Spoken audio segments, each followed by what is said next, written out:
உயிர்த்தெழுந்த இயேசு கிறிஸ்துவின் இனிய நாமத்தில் உங்களை யாரையும் அன்போடு கூட வாழ்த்து வரவேற்கிறேன். உங்களுக்கு என்னுடைய அன்பான வாழ்த்துதலை தெரிவித்துக் கொள்கிறேன். இந்த உயிர்த்தெழுந்த நாளில் கூட ஆண்டவரை ஆராதிக்கிறதுக்கு, ஆண்டவரை தொழுது கொள்றதுக்கு ஆண்டவர் நமக்கு கிருபை செய்தாங்க. ஆண்டவரை ஸ்தோத்திரம் பண்ணுறோம். இன்றைக்கி நல்லா ஒரு கர்த்தருடைய செய்தியை மிஸ்ஸஸ் ஸ்வீட்டி டேனியல் அவங்க கொடுப்பாங்க. அந்த உயிர்த்தெழுதல் செய்தியை நம்ம கேட்கலாம். இந்த நாளில் ஆண்டவர் நம்மளை ஆசீர்வதிக்கிறதுக்கு நம்ம ஜெபம் பண்ணுவோம். ஆண்டவர் உயிர்த்தெழாவிட்டால் நம்முடைய விசுவாசம் வீணு. நம்ம பட்டுக்க மாட்டோம். நம்முடைய நிலைமை எவ்வளோ மோசமாக இருக்கணும். ஆண்டவர் நம்ம உயிர்த்தெழுந்ததுனால தான் இன்றைக்கி இவ்வளோ சந்தோஷமாக இருக்கிறோம், சமாதானமாக இருக்கிறோம், நிம்மதியாக இருக்கிறோம். அந்த உயிர்த்தெழுந்த ஆண்டவர் நமக்குள்ளே வரும்போது தான் நீ பயப்படாத, திகையாத, கலங்காத, நான் உன் கூட இருக்கிறேன். இந்த தேவன் என்றென்றைக்கும் உள்ள சதா காலங்களிலும் நம்முடைய தேவன் அவர் மரண பரியந்த நம்மளோ கூட என்ன செய்கிறாங்க இருந்து நம்மளை வழி நடத்துகிற ஆண்டவர். உயிர்த்தெழுந்த ஆண்டவர் இன்னையோடு அவர் என்ன செய்யறதில்ல முடிஞ்சு போகிறதில்ல. அவர் போனாங்க, மறுபடியும் என்ன செய்ய போகிறாங்க, வரப்போகிறாங்க. வரும்போது நம்மளும் மரித்த பரிசுத்தவான்கள் உயிரோடு கூட எழும்புவாங்க. உயிரோடு இருக்கிற நாம் கூட மறுரூபமாக்கப்பட்டு அந்த ஆண்டவரோடு கூட என்ன செய்ய போகிறோம், நம்ம ஆகாயத்தில் நம்ம மேகங்களோடு கூட எடுத்து போகிற மத்திய ஆகாயத்தில் நம்ம என்ன செய்ய போகிறோம், விருந்து நம்ம சாப்பிட போகிறோம். அவரோடு கூட என்றென்றைக்கும் நம்ம ஆளுகை செய்ய போகிறோம். இயேசு கிறிஸ்து உயிர்த்தெழுந்ததுனால தான் இந்த ஒரு மகிமையின் அனுபவம் நமக்கு கிடைக்கும். இந்த நாள் ஆண்டவர் ஆசீர்வதிக்கிறதுக்காக நம்ம எல்லாரும் நம்ம ஜெபம் பண்ணுவோமா? அது மாத்திரம் இல்லை, நீங்கள் 40 நாள் நிறைய காரியங்களுக்காக நீங்கள் உபவாசம் வந்து ஜெபம் பண்ணீங்க. அந்த காரியத்தில் ஆண்டவர் அற்புதம் செய்யணும். நீங்கள் என்ன விரும்பி தேவ சமூகத்தில் நீங்கள் ஜெபம் பண்ணினீங்களோ, உபவாசித்தீங்களோ, அந்த காரியத்தில் அற்புதம் செய்கிறதுக்காக நம்ம அப்படியே ஒரு நிமிடம் கண்களை மூடி ஜெபம் பண்ணுவோமா? எங்களை நேசிக்கிற நல்ல தகப்பனே, இந்த வேலைக்காக துதிக்கிறையா. எங்களுக்காக மரித்து உயிர்த்தெழுந்தவரே துதிக்கிறோம், ஸ்தோத்திரிக்கிறையா. இந்த பண்டிகை நாட்டில் அனுசரிக்க நீர் எங்களுக்கு கிருபை கொடுத்தீங்களே துதிக்கிறையா. இந்த உலகத்தில் எத்தனையோ ஆத்துமாக்கள் இருக்கும்போது கர்த்தாவே, நீங்கள் எங்களை ரட்சித்திருக்கிறீங்களே, எங்களை அபிஷேகம் பண்ணியிருக்கிறீங்களே, உங்கள் பிள்ளையாய் எங்களை மாற்றிருக்கிறீங்களே, அதற்காக நன்றியோடு துதிக்கிறையா. அப்போ இந்த உயிர்த்தெழுதலின் பண்டிகையை கொண்டாடிட்டு இருக்கிற ஒவ்வொரு தேவ பிள்ளைகளுக்காக நாங்கள் ஜெபிக்கிறையா. ஆண்டவரே, இந்த நிகழ்ச்சியில் கலந்து கொண்டு பார்த்து கொண்டு இருக்கிற ஒவ்வொரு பிள்ளைகளுக்காக ஜெபிக்கிறையா. இந்த நாள் பிள்ளைகளுக்கு ஆசீர்வாதத்தின் ஆண்டா இருக்கட்டும் ஆண்டவரே. அப்போ நிறைய காரியங்களுக்காக இந்த 40 நாள் உபவாசத்து ஜெபம் பண்ணினாங்க ஆண்டவரே. என்னென்ன காரியத்துக்காக அவங்க ஜெபம் பண்ணினாங்களோ அந்த காரியத்தில் நம்முடைய அற்புதத்தின் வல்லமை நீ வெளிப்படுத்தும்படியாய் நாங்கள் ஜெபிக்கிறையா. திருமண காரியத்துக்காய் போராடி ஜெபித்தவர்கள் உண்டு ஆண்டவரே. வேலை காரியங்களுக்காக ஜெபித்தவர்கள் உண்டு ஆண்டவரே.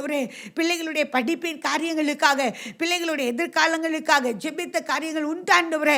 அந்த காரியத்தில் நீர் அற்புதத்தை செய்யும்படி நாங்கள் ஜெபிக்கிறையா.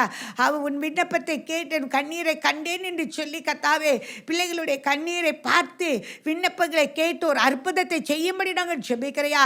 ஆசீர்வாதத்தின் தடைகள் இயேசுவின் நாமத்தினாலே நீங்கி போகும்படி நாங்கள் ஜெபிக்கிறையா.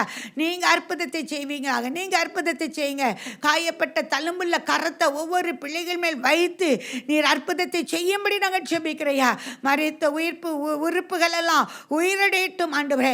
பலவீனப்பட்ட பிள்ளைகளுடைய ஆண்டவரே பலவீனங்கள் நீங்கி ஆண்டவரே உங்கள் பலனடைய நீங்கள் கிருபை தர வேண்டுமா நாங்கள் ஜெபிக்கிறையா. அற்புதத்தின் வல்லமை வெளிப்படட்டையா. உயிர்த்தெழுந்த ஆண்டவர் குடும்பத்தை நீர் ஆசீர்வதிப்பீராக. ஆண்டவரே, எங்கள் வருமானம் ஆசீர்வதிக்கப்படவில்லையே என்று சொல்லி வருமானத்துக்காய் ஜெபிக்கிற பிள்ளைகளுக்காய் ஜெபிக்கிறையா. வருமானத்தை விருத்தியடை பண்ணுவீராக. நீ அநேக ஜாதிக்கு கடன் கொடுப்பாய், நீயோ கடன் வாங்காதிருப்பாய் என்று சொன்ன வாக்குத்தத்தத்தை பிள்ளைகளிலே நிறைவேற்ற வேண்டுமா நாங்கள் ஜெபிக்கிறையா. கிருபை பெரிதாய் வெளிப்படட்டும், வல்லமை பெரிதாய் வெளிப்படட்டும், மகிமை வெளிப்படும்படியாய் ஜெபிக்கிறேன். ஒவ்வொருவருடைய குடும்பத்தை நீர் ஆசீர்வதிப்பீராக. தேவைகளெல்லாம் சந்திப்பீராக. மீதியான துணிக்கைகளை எடுக்க கிருபை கொடுப்பீராக. இந்த லீவ் நாட்கள் பிள்ளைகளுக்கு ஆசீர்வாதமாய் இருக்கட்டும் ஆண்டவரே. ஐயா, மாணவ மாணவிகள் ஆண்டவரே, ஐயா, தங்கள் வாழ்க்கையை கர்த்தாவே பரிசுத்தமாய் பாதுகாத்துக்கொள்ள கிருபை தாங்க. ஹையர் ஸ்டடிக்காய் காத்திருக்கிற பிள்ளைகளுக்காய் ஜெபிக்கிறையா. ஆண்டவரே, நீங்கள் உமக்கு சித்தமான இடத்துல பிள்ளைகளுக்கு ஆண்டவரை படிப்பதற்கு வழிவாசல்களை திறந்து கொண்டிருக்கும்படி ஜெபிக்கிறோம். தேவைகளெல்லாம் நீ சந்திக்க வேண்டுமா நாங்கள் ஜெபிக்கிறையா.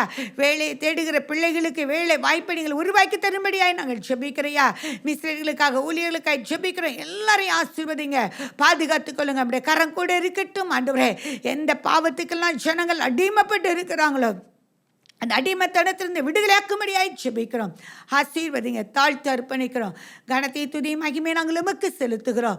இயேசு கிறிஸ்துவின் மூலம் ஜெபிக்க நேச பிதாவே, ஆமேன். ஆமேன். நம்முடைய கர்த்தரும் மீட்பருமாகிய இயேசு கிறிஸ்துவின் நாமத்தில் உங்கள் அனைவருக்கும் ஈஸ்டர் பண்டிகையின் வாழ்த்துதலை தெரிவித்துக் கொள்கிறேன். அப்படியே நாம் கண்களை மூடி ஜெபிப்போமா? ஜெபம். ஸ்தோத்திரம் ஆண்டவரே, மை நன்றியோடு மை துதிக்கிறோம் ராஜா, மை ஸ்தோத்திரிக்கிறோம் ஆண்டவரே. உயிர்த்தெழுந்த கர்த்தரே, மை துதிக்கிறோம். உயிர்ப்பிக்கிற ஆவியானுடைய வல்லமை இந்த நாளிலும் ஒவ்வொருவருடைய ஆண்டவரே இல்லங்களிலும் உள்ளங்களிலும் செயல்படும்படியாய் ஜெபிக்கிறோம் ஆண்டவரே. இன்றும் நீர் உயிரோடு இருக்கிற தேவன் ஆண்டவரே. அந்த உயிர்த்தெழுந்த நாளை இந்த நாளிலும் நாங்கள் நினைவு கூர்ந்து ஆண்டவரே ஆசரிக்கிறோம். இந்த நாளிலும் கர்த்தர் ஒவ்வொருவரோடும் நீர் பேசும்படியாய் ஜெபிக்கிறேன் ஆண்டவரே. தொடர்ந்து நீங்கள் இடைபடுங்க ஆண்டவரே. உங்கள் நாமத்தை நீங்கள் மகிமைப்படுத்துங்க ஆண்டவரே. தாழ்த்தி அர்ப்பணிக்கிறேன். துதி கன மகிமை எல்லாம் மக்கே செலுத்துகிறோம். இயேசு கிறிஸ்துவின் மூலம் வேண்டிக் கொள்கிறோம் பரமபிதாவே, ஆமென். இந்த நாளிலும் கூட நம்ம ஈஸ்டர் பண்டிகையை நம்ம நினைச்சிரோம், கொண்டாடுகிறோம். கர்த்தராகிய இயேசு கிறிஸ்து உயிர்த்தெழுந்த நாள். அந்த உயிர்த்தெழுந்த நாள் வல்லமையுள்ள நாள். அந்த உயிர்ப்பிக்கிற ஆவியானவருடைய வல்லமை இந்த நாளிலும் கிரியை செய்கிறது. இயேசு கிறிஸ்து உயிர்த்தெழாவிட்டால் ஒன்றுமே கிடையாது. நம்ம கிறிஸ்தவர்களாக இருப்பதுலையும் ஒன்றும் இல்லை, விசுவாசத்திலையும் ஒன்றும் இல்லை, நம்முடைய பிரசங்கத்திலும் ஒன்றுமே கிடையாது. அவருடைய உயிர்த்தெழுதல் தான் உண்மையானது. அதுதான் இன்றும் என்ன செய்கிறது? உண்மையாய் கிரியை செய்து கொண்டிருக்குது. அதற்கு அடையாளம் இன்றைக்கும் இஸ்ரவேல் தேசத்திலே திறக்கப்பட்ட கல்லறை, அது அத்தாட்சியாக இருக்கிறது. அந்த கல்லறையிலே அடக்கம் பண்ணப்பட்டாங்க இயேசு கிறிஸ்து. 3ஆம் நாளிலே உயிரோடு எழும்பினாங்க. இன்றும் அந்த திறக்கப்பட்ட கல்லறை அதற்கு சாட்சியாக இருக்கிறது. மத்தேயு சுவிசேஷத்தில் நீங்கள் எடுத்துக்கொண்டீங்கன்னா 28ஆம் அதிகாரத்தில் 6வது வசனத்தில் சொல்லப்பட்டிருக்கிறது, அவர் இங்கே இல்லை, தாம் சொன்னபடியே உயிர்த்தெழுந்தார். அவர் சொன்னபடியே என்ன செஞ்சாங்க? உயிர்த்தெழுந்தாங்க. அவர் இங்கே இல்லை. மார்க் எழுதின சுவிசேஷத்தில் 16ஆம் அதிகாரத்தில் நீங்கள் பார்த்தீங்கன்னு சொன்னால் 16ஆம் அதிகாரத்தில் அதில் சொல்லப்பட்டிருக்கிறது. மார்க் எழுதின சுவிசேஷம் 16ஆம் அதிகாரத்தில் 6வது வசனத்தில் அவன் அவர்களை நோக்கி, பயப்படாதிருங்கள், சிலுவையில் அறையப்பட்ட நசரேயனாகிய இயேசுவை தேடுகிறீர்கள், அவர் உயிர்த்தெழுந்தார், அவர் இங்கே இல்லை. லூக்கா எழுதின சுவிசேஷத்தில் நீங்கள் எடுத்தீங்கன்னு சொன்னால் 24ஆம் அதிகாரத்தில் 6வது வசனத்தில் சொல்லியிருக்கிறது, அவர் இங்கே இல்லை, அவர் உயிர்த்தெழுந்தார். மனுஷகுமாரன் பாவிகளான மனுஷர் கைகளில் ஒப்பு கொடுக்கப்படவும் சிலுவையில் அறையப்படவும் 3ஆம் நாளில் எழுந்திருக்கவும் வேண்டும் என்பதாக அவர் கலிலேயாவில் இருந்த காலத்தில் உங்களுக்கு சொன்னதை நினைவு கூறுங்கள் அப்படின்னு சொல்லி லூக்கா எழுதின சுவிசேஷத்தில் சொல்லப்பட்டிருக்கிறது. யோவான் எழுதின சுவிசேஷத்தை நீங்கள் எடுத்துக்கொண்டீங்கன்னா அதில் யோவான் 20ஆம் அதிகாரத்தில் பார்த்தீங்கன்னு சொன்னால் அந்த வாரத்தின் முதல் நாள் காலையிலே அங்கே போகிறாங்க. போய் யாரெல்லாம் போகிறாங்கன்னு சொன்னால் மகதலேனா மரியாள் கல்லறையிடத்துக்கு வராங்க.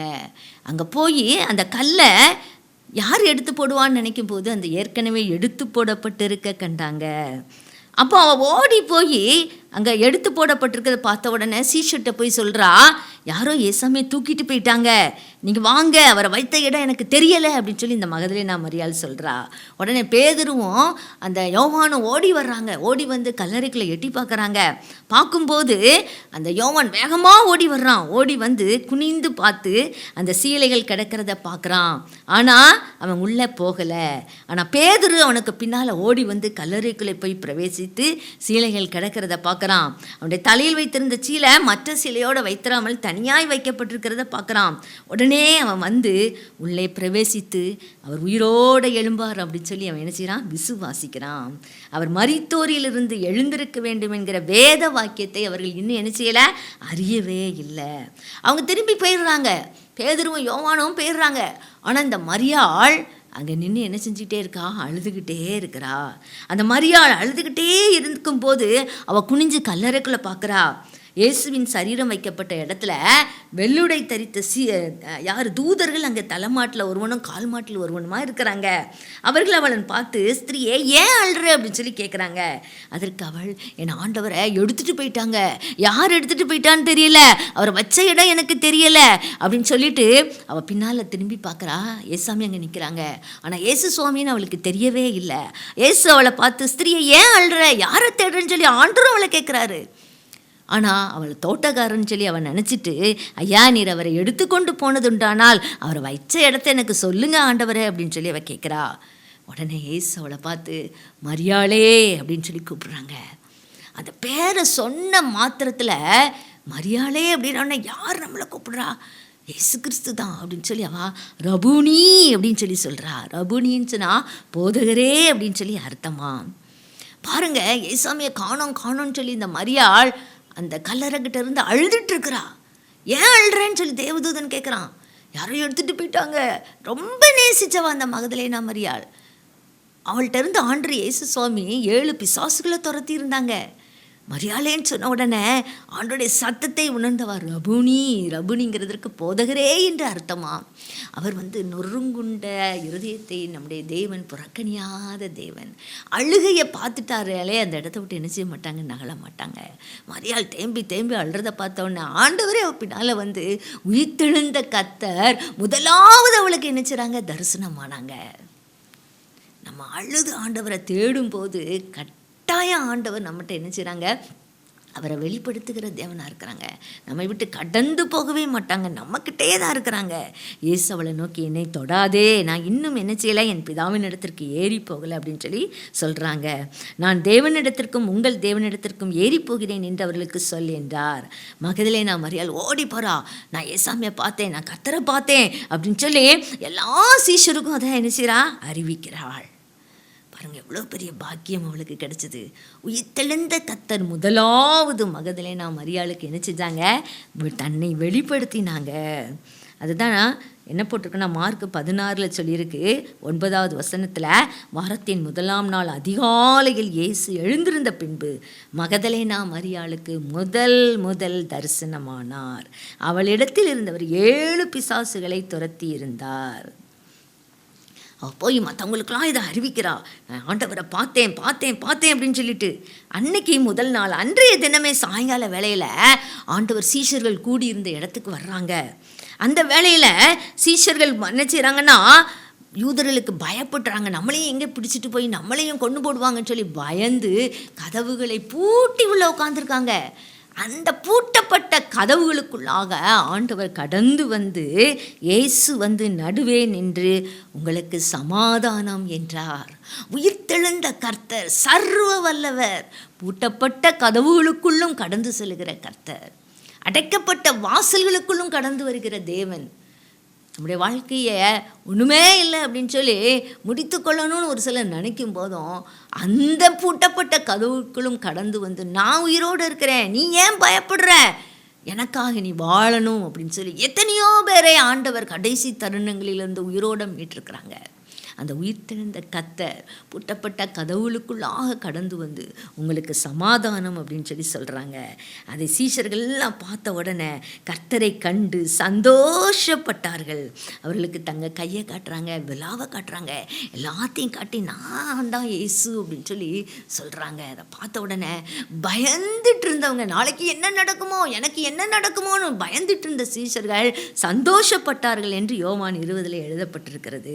இயேசு மறுபடியும் அவர்களை நோக்கி உங்களுக்கு சமாதானம் உண்டாவதாக, என் பிதா என்னை அனுப்பினது போல நானும் உங்களை என்ன செய்கிறேன், அனுப்புகிறேன் அப்படின்னு சொல்லி அவர்கள் மேல் ஊதி பரிசுத்த ஆவியை பெற்றுக்கொள்ளுங்கள் அப்படின்னு சொல்லி சொன்னாங்க.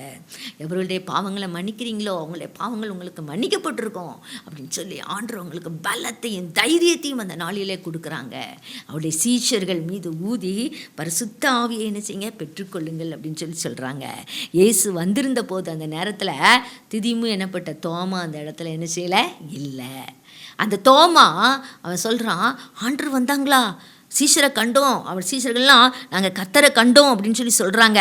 அதற்கு அவன் அவருடைய கைகளில் ஆணிகளினால் உண்டான காயத்தை நான் கண்டு அந்த காயத்திலே என் விரலை விட்டு என் கையை அவருடைய விலாவிலே போட்டாலொழிய விசுவாசிக்க மாட்டேன் அப்படின்னு சொல்லி சொல்கிறான்.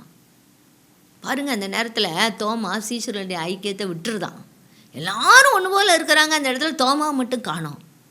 நம்மளும் கூட அநேக வேளைகளிலே பல ஆபத்துக்கள் இக்கட்டுகள் வரும்போது கூடி வருதலை நம்ம விட்டு விடுறோம். சபை கூடி வருதலை என்ன செய்யக்கூடாது, விட்டு விடக்கூடாது. அப்போ அவிசுவாசம் நமக்குள்ளே நம்மளுடைய வாழ்க்கையை சீரழித்து போடும். அந்த நேரத்தில் தோமா இல்லை, அதனால் அவன் விசுவாசிக்க மாட்டேன்னு சொல்கிறான்.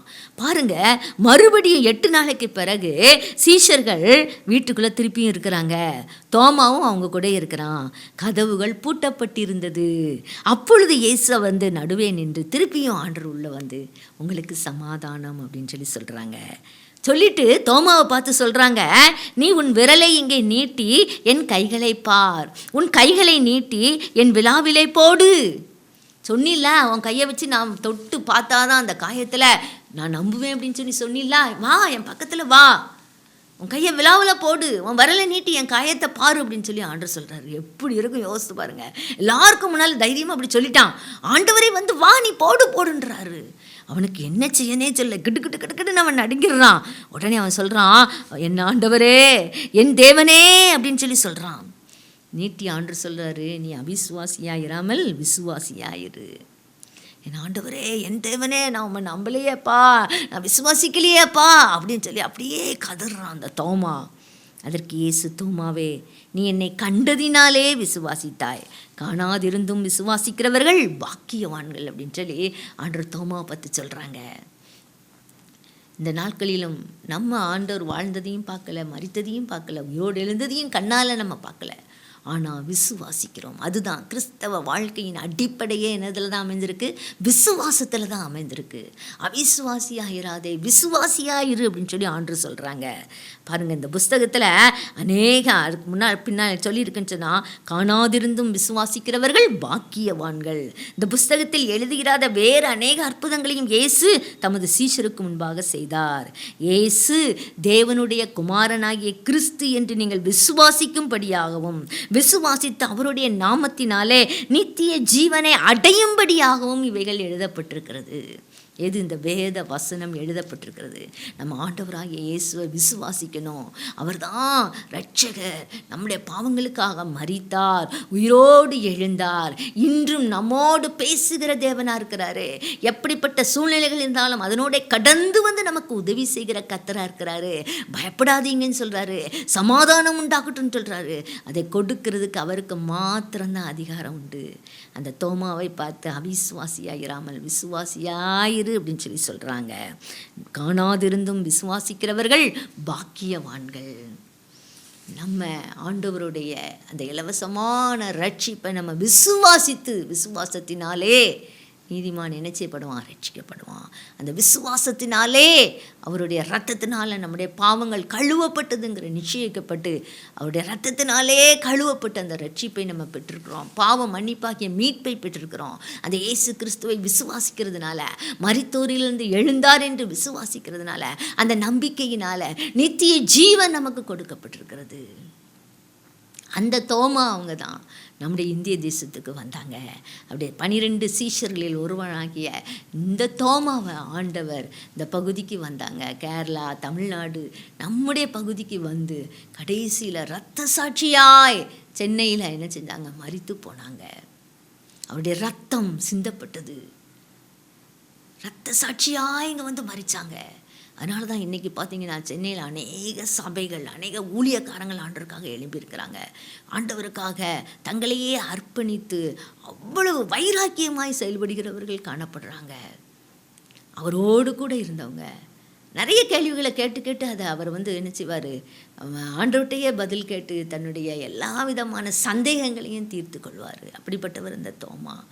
அந்த தோமாவை ஆண்டவர் அனுப்பி பெரிய காரியத்தை செஞ்சாங்க. அவருடைய சிஷனே நம்முடைய இந்தியாவுக்கு வந்திருக்குன்னா நம்ம எவ்வளோ பெரிய பாக்கியம் பெற்றவங்க.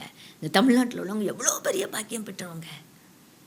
அவ்வளோ அன்பு கூர்ந்திருக்கிறார் நம்ம மேலே. அந்த கிறிஸ்து, உயிர்த்தெழுந்த கிறிஸ்து, வல்லமையுள்ள தேவன். பவுலடியார் அதை தான் சொல்கிறாங்க, கிறிஸ்து எழுந்திருக்காவிட்டால் எங்களுடைய பிரசங்கமும் விருதா, எங்களுடைய விசுவாசமும் எனது விருதா. 1 கொரிந்தியர் 15ஆம் அதிகாரத்தில் சொல்லப்பட்டிருக்கிறது. 14வது வசனத்தில், கிறிஸ்து எழுந்திருக்கவில்லை என்றால் எங்கள் பிரசங்கமும் விருதா, உங்கள் விசுவாசமும் விருதா. 17வது வசனத்தில், கிறிஸ்து எழுந்திராவிட்டால் உங்கள் விசுவாசம் வீணாயிருக்கும், நீங்கள் இன்னும் உங்கள் பாவங்களில் இருப்பீர்கள். அவர் உயிர்த்தெழுந்ததுனால நமக்கு பாவம் மன்னிக்கப்பட்டிருக்கிறது.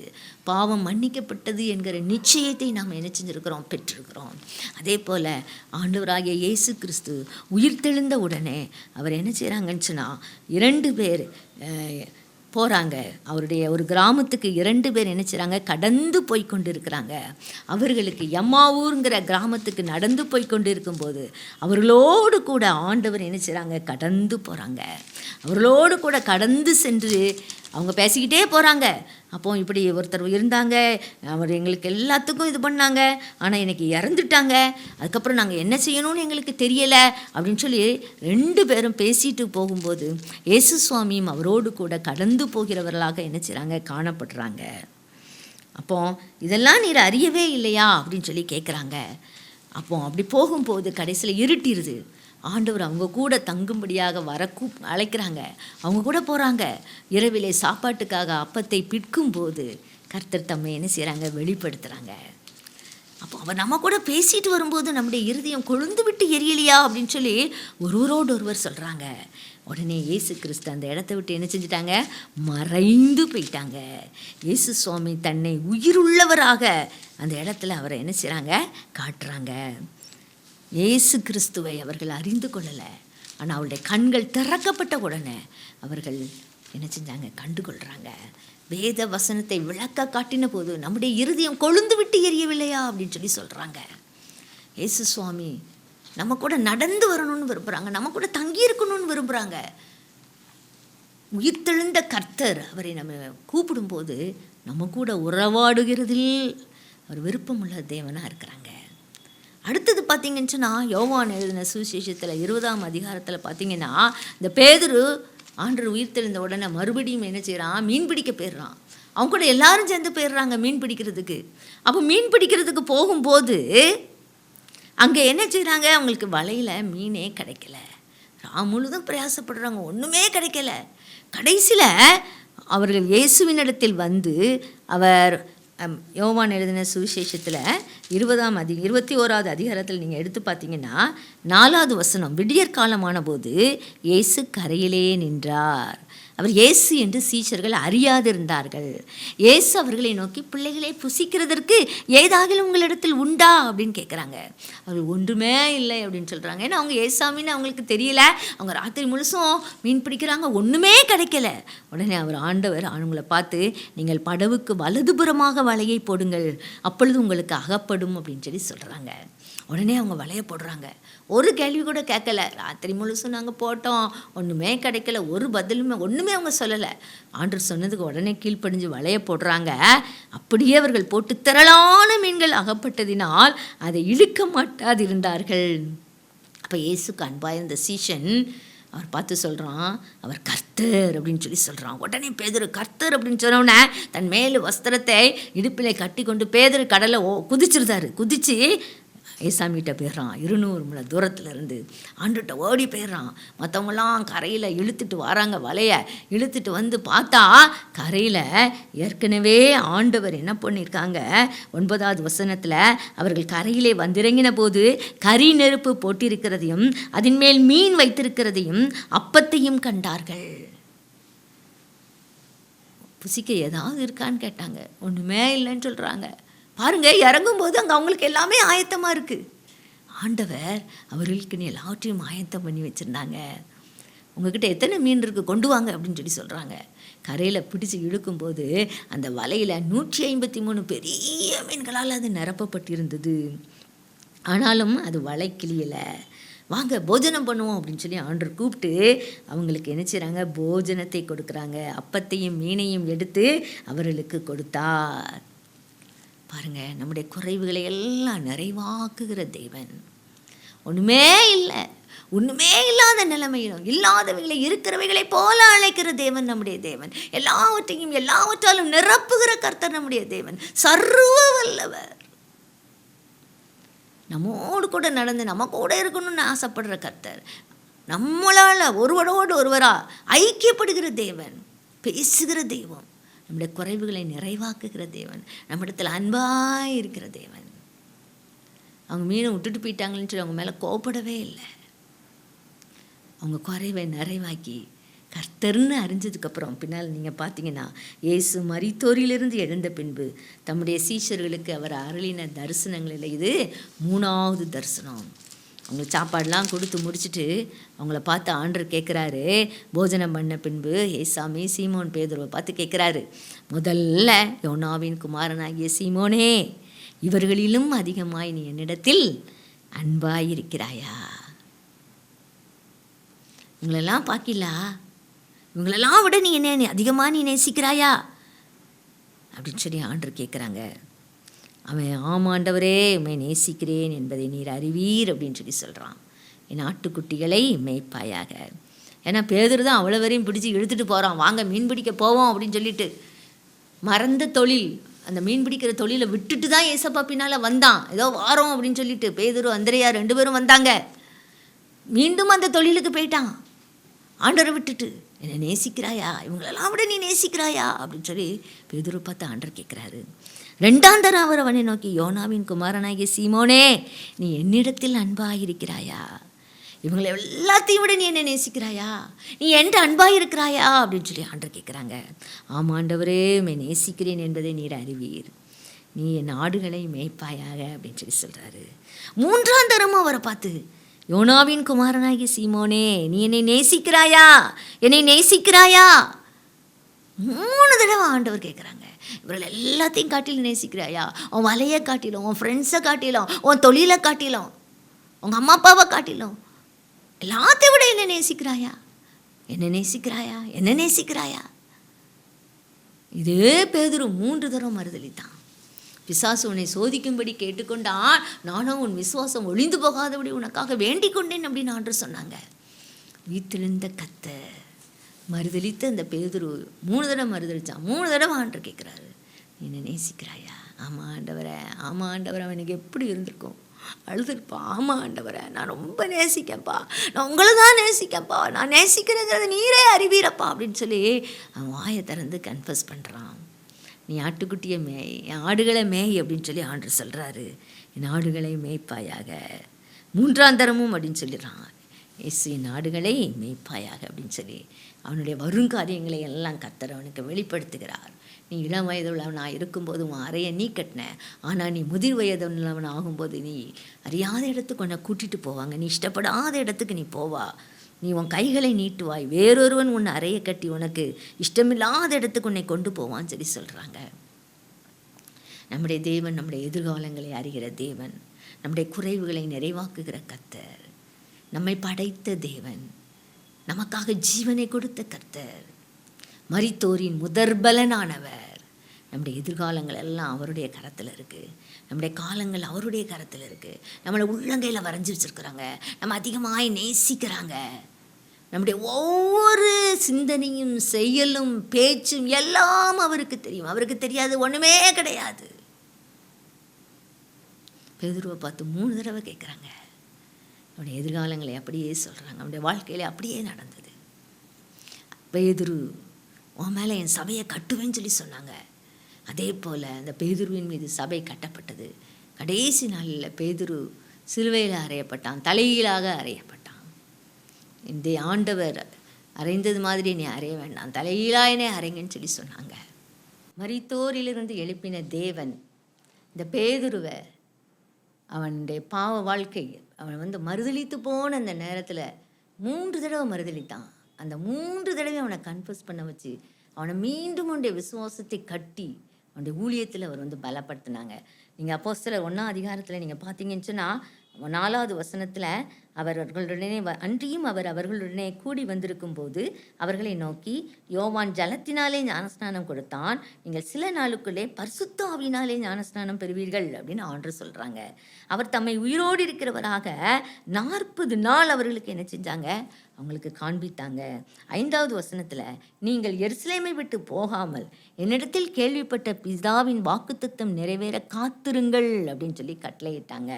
எல்லாரும் எருசலேமில் காத்திருக்கும் போது அந்த பரிசுத்த ஆவியானவரால் அவங்க நிரப்பப்பட்டாங்க.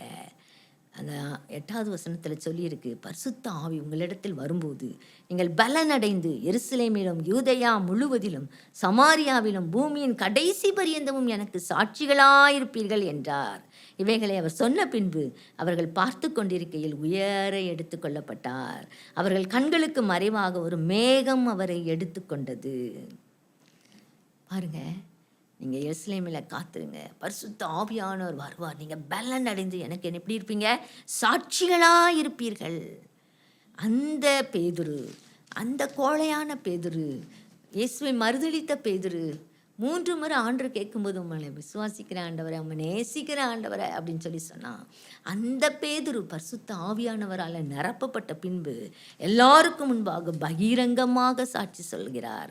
அப்போஸ்தலர் 2ஆம் அதிகாரத்தில் நீங்கள் பார்த்தீங்கன்னு சொன்னால் அந்த பேதுரு அப்படியே எழும்பி நின்று சொல்கிறாங்க, நீங்கள் சிலுவையில் அறைந்த இந்த இயேசுவை தேவன் ஆண்டவரும் கிறிஸ்துவும் ஆக்கினார் என்று இஸ்ரவேல் குடும்பத்தார் யாவரும் நிச்சயமாய் அறிய கடவீர்கள். இந்த இயேசுவை தேவன் எழுப்பினார், இதற்கு நாங்கள் எல்லாரும் சாட்சிகளாக இருக்கிறோம் அப்படின்னு சொல்லி 32வது வசனத்தில் சொல்கிறாங்க. அப்படி சொன்ன உடனே அநேகர் தங்களுடைய இதயத்தில் குத்தப்பட்டு ஆண்டவரை ஏற்றுக்கொள்கிறாங்க. ஒரே நாளில் 3000 பேர் ஆண்டவரை ஏற்றுக்கொண்டு சபையில் சேர்க்கப்படுறாங்க. எல்லாருக்கும் அவங்களை குறித்து பயம் உண்டாயிற்று. கர்த்தர் இவர்களை கொண்டு பெரிய காரியங்களை செஞ்சாங்க. யாரு? அந்த பேதுரு, ஆண்டவரை மறுதலிச்ச பேதுரு பெரிய காரியத்தை செய்கிறாங்க. சபையை கட்டுவதற்கு கர்த்தர் எடுத்து பயன்படுத்தினாங்க. ஆண்டவர் அவங்க சொல்கிறாங்க, நான் போவேனே ஆகில் உங்களோடு கூட இருக்கும்படியான தேற்றவாளனை நான் அனுப்புவேன்னு சொல்லி யோவானுக்கு எழுதின சுவிசேஷத்தில் ஆண்டவர் ஏற்கனவே சீஷர்களுக்கு சொல்லியிருக்கிறாங்க. அந்த பரிசுத்த ஆவியாகிய தேற்றவாளன் இந்த நாளிலும் நம்மோடு கூட இருந்து ஒவ்வொரு நாளும் நம்மளை சத்தியத்திற்குள் வழி நடத்தி கொண்டிருக்கிறாங்க. அவங்க ஆண்டவர் சொல்கிறாங்க, யோவான் 14ஆம் அதிகாரத்தில் நீங்கள் எடுத்தீங்கன்னா, உங்கள் இருதயம் என்ன செய்யாதிருப்பதாக, கலங்காதிருப்பதாக. தேவனிடத்தில் விசுவாசமாயிருங்கள், என்னிடத்திலும் விசுவாசமாயிருங்கள். என் பிதாவின் வீட்டில் அநேக வாசஸ்தலங்கள் உண்டு. அப்படி இல்லாதிருந்தால் நான் உங்களுக்கு சொல்லி இருப்பேன். ஒரு ஸ்தலத்தை உங்களுக்காக ஆயத்தம் பண்ண போகிறேன். நான் போய் உங்களுக்காக ஆயத்தம் பண்ணின பின்பு நான் இருக்கிற இடத்துல நீங்களும் இருக்கும்படிக்கு நான் மறுபடியும் உங்களிடத்தில் வந்து உங்களை என்னிடத்தில் சேர்த்து கொள்ளுவேன் அப்படின்னு சொல்லி சொல்கிறாங்க. நான் உங்களை திக்கற்றவர்களாக விடேன், நான் உங்களிடத்தில் வருவேன். உலகம் அந்த 16வது வசனத்தில் நான் பிதாவை வேண்டிக் கொள்வேன், அப்பொழுது என்றென்றைக்கும் உங்களுடனே இருக்கும்படிக்கு சத்திய ஆவியாகிய வேறொரு தேற்றரவாளனை அவர் உங்களுக்கு தந்தருளுவார். அதே தான் யோவான் 17ஆம் அதிகாரத்திலும் சொல்லப்பட்டிருக்கிறது. அந்த சத்திய ஆவியாகிய தேற்றரவாளன் வரும்போது அவர் நம்மளை சகல சத்தியத்திற்குள்ளும் நம்மளை என்ன செய்வாங்க, வழி நடத்துவாங்க. யோவான் 16ஆம் அதிகாரத்தில் 7வது வசனத்தில், நான் உங்களுக்கு உண்மையை சொல்கிறேன், நான் போகிறது உங்களுக்கு பிரயோஜனமாக இருக்கும். நான் போகாதிருந்தால் தேற்றவாளன் உங்களிடத்தில் வரார். நான் போவேனே ஆகில் அவரை உங்களிடத்திற்கு அனுப்புவேன்.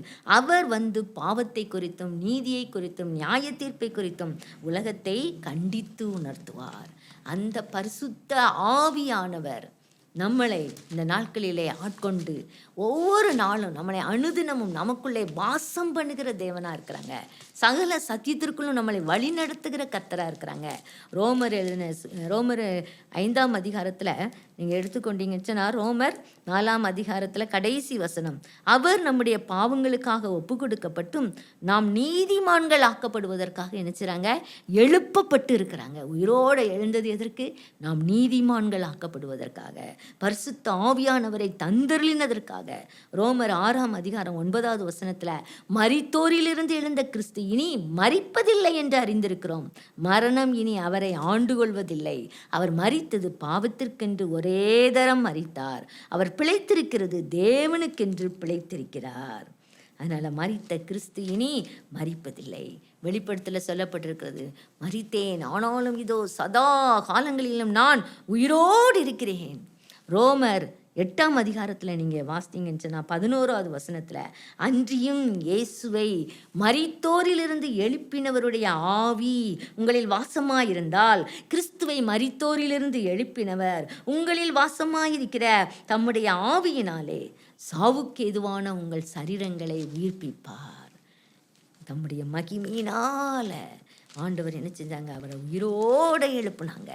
அந்த ஆவியானவர் நம்மையும் என்ன செய்கிறார்? உயிர்ப்பிக்கிறார்.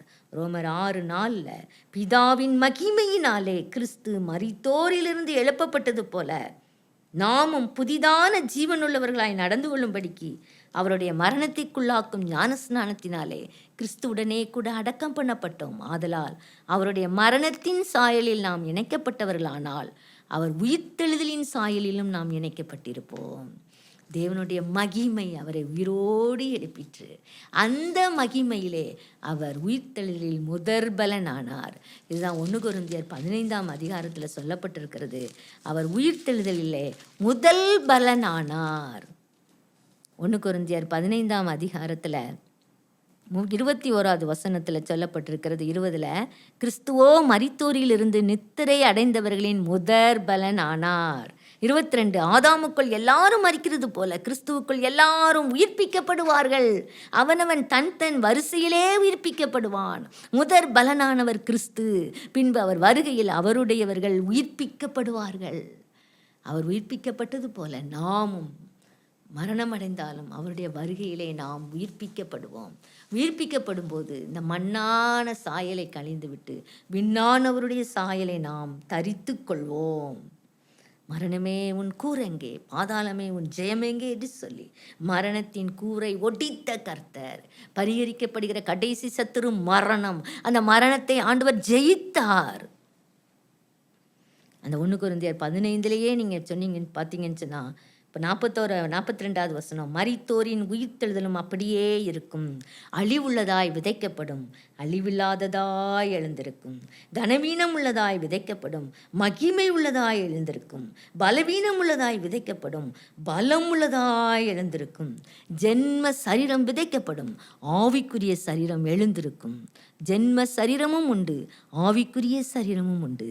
மண்ணானவன் எப்படிப்பட்டவனோ மண்ணானவர்களும் அப்படிப்பட்டவர்களே. வானத்துக்குரியவர்கள் எப்படிப்பட்டவர்களோ வானத்துக்குரியவர்களும் அப்படிப்பட்டவர்களே. மண்ணானவனுடைய சாயலை நாம் அணிந்திருக்கிறது போல வானவருடைய சாயலையும் நாம் அணிந்து கொள்வோம். கடைசி எக்காலம் தொனிக்கும் 52 எக்காலம் தொனிக்கும், அப்பொழுது மரித்தோர் அழிவில்லாதவர்களாய் எழுந்திருப்பார்கள். நாமும் மறுரூபமாக்கப்படுவோம். அழிவுள்ளதாகிய இது அழியாமையும் சாவுக்கேதுவாகிய இது சாவாமையும் தரித்து கொள்ள வேண்டும். அப்போ மரணம் ஜெயமாக விழுங்கப்பட்டது. அதாவது மனிதனாக பிறந்த ஒவ்வொருவருக்கும் மரணம் உண்டு. பிறக்கிற ஒவ்வொருவருக்கும் மரணம் உண்டு. அந்த மரணத்தை ஜெயிக்க வேண்டும். அந்த மரணத்தை ஜெயித்து உயிரோடு ஆண்டவர் எழுந்து முதற் பலனானது போல நாமும் நம்முடைய வரிசையிலே உயிர்ப்பிக்கப்படுவோம். அதை ஆண்டவர் முதல்ல நிறைவேற்றிருக்காங்க. பாவத்திற்கு நம்ம செத்து நீதிக்கு பிழைத்து மண்ணானவருடைய சாயலை களைந்து போட்டு விண்ணானவருடைய சாயலை அணிந்து கொண்டு மகிமையின் மேல் மகிமை அடைந்து அவராலே பரிசுத்தமாக்கப்பட்டு அவருடைய சன்னதியில் மாசற்றவர்களாய் காணப்படுவதற்கு கர்த்தர் ஆவியானவரை நமக்கு தந்து பரிசுத்தமாகுதலை தெய்வீக பயத்தோடு நம்மை பூரணப்படுத்தும்படியான கிருபை ஆண்டவர் தர்றாரு. அதற்காக மரித்து உயிரோடு எழும்பியிருக்கிறாங்க. பிசாசின் கிரையில அழித்து ஜெயம் எடுத்திருக்கிறாங்க. பாவத்தின் கூரை ஒட்டித்து ஜெயம் எடுத்திருக்கிறாங்க. அதை நாம் விசுவாசிப்போமானால் அந்த மரணத்தை நாம் ஜெயமாக விளங்க முடியும்.